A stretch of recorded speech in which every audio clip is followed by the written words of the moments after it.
So here's some data on US GDP starting back here in the early 2000s. And you can see there's a small little dip here. It's really kind of hard to see right in this area. This was a small, tiny recession right after the September 11th bombings in the United States. And you can identify the recession and this gray bar.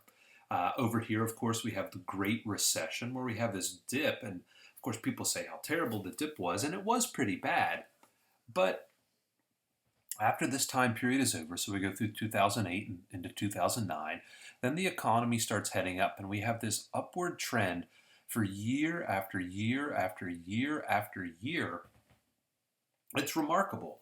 Um, this is the track that the US economy was on before the COVID-19 pandemic struck. And then the COVID-19 pandemic struck.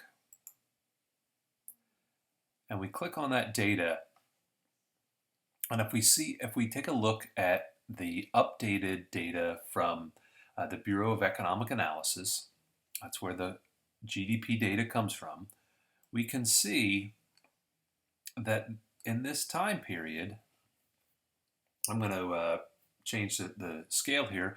We have this upward trend again through 2017, through 2018, into 2019. And then we peak out here at Q4 of 2019, and then we start to see this drop. This drop is significant because it's suggesting that the predictions for the Q1, the first quarter of 2020, is that GDP is going to start to go down. And if that continues, as everyone expects that it will, then we'll officially be in a recession again.